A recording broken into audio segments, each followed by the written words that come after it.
Hi guys, this video is well overdue. I'm sorry for the delay in that respect. I did put out a video late last year, more towards kind of the mid-late last year. Must have been like around five or six, roughly 5 or 6 months ago, where I said I was in a terrible crisis, which I was. I don't want to go into details because contrary to what I have posted in the past, which was a lot of private, like personal stuff. I'm naturally actually more a private person.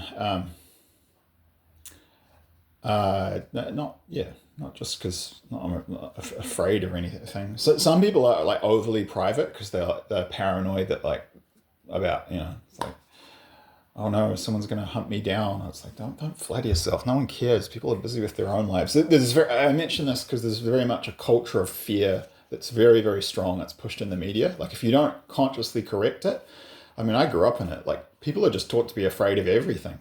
And yeah, in New Zealand and Australia, the same.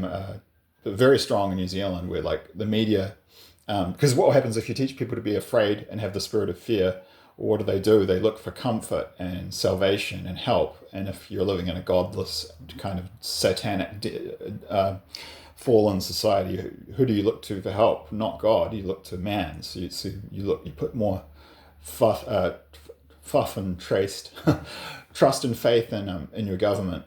So that's you see that a bit in New Zealand. People are like overly private because it's like they think that something. It's like, bro, no one cares about the CIA. Doesn't care about you. Like unless you're some, you know, unless you're like bloody freaking Enya or some Hollywood star. Some of these people do get like stalkers, or you're like a billionaire and everyone knows it. Like no one cares. Like it's just stupid how fearful. Like, I have to say, it's one of the things I don't like about New Zealand is how fearful some people are.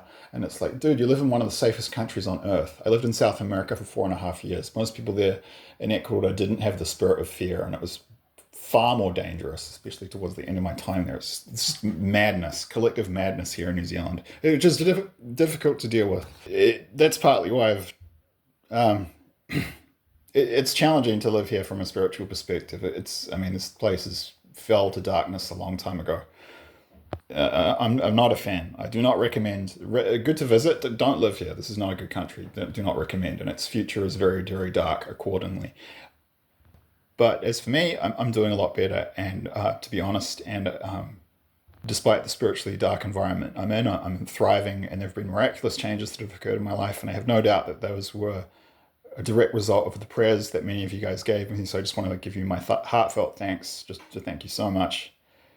That it was literally a lifesaver, and I just wish you all the best, and hope that God blesses you in the same way that God has blessed me. I will say that I'm no longer homeless for the first time in 10 years, which is huge, and a relationship with a key member of my family, and that's turned things around. So I'm not quite out of the crisis, but I am out of the danger zone. Just want to thank you guys from the bottom of my heart. Have been some comments people have left me, and I've been trying to reply to them, but you'll just have to bear with me. There's a lot of chaos here, so I'm doing my best, but I'll get to it when I can. But got to put my health first right now. All right, thank you. Cheers.